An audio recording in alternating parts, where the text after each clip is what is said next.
Projektą profesinio mokymo programa bendruomenės psichikos sveikatos sistemoje prieš 2 metus inicijavo Jungtinės karalystės Plymouto universitetas. Čia sukurta bendruomenės psichikos sveikatos priežiūros mokymo programa profesionalams. Siekiant kelti socialinių darbuotojų dirbančių psichikos sveikatos centruose, psichiatrijos ligoninėse ar dienos centruose kvalifikaciją, programą nuspręsta pritaikyti ir kitose Europos šalyse, tame tarpe ir Lietuvoje. Pati projekto esmė tai buvo, kad Plymouto universitetas, Jungtinių karalysčių Plymouto universitetas kartu su Mind asociacija yra sukūrę ir turi nuostabią programą bendruomenės psichikos sveikatos srities profesionalams programą, kurią ir norėjo perkelti, adaptuoti ir akredituoti Lietuvoje, Slovėnijoje, Graikijoje ir Lenkijoje. Tai mūsų tikslas buvo tą programą pritaikyti Lietuvoje psichikos sveikatos priežiūros specialistams dirbantiems šioje srityje.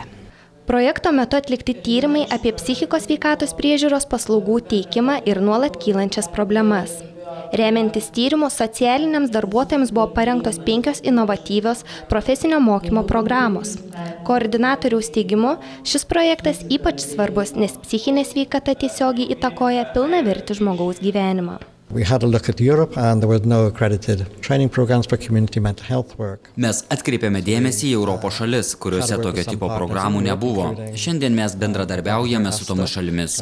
Lietuvoje bendradarbiaujama su Šiaulių socialiniu inovaciniu centru ir ypatingai atkreipėme dėmesį į psichikos sveikatą. Jungtinėje karalystėje yra vykdoma politika, jog bendra žmogaus sveikata visų pirma priklauso nuo psichinės asmens būklės.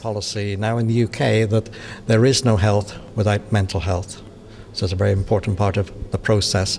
Šiaulių socialinių inovacijų centras yra vienas jauniausių lyginant su kitais projekte dalyvavusiais centrais.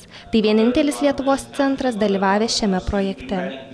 Agnė Jurevičiūtė, Algirdas Dilinskis, Šiaulių televizijos žinios.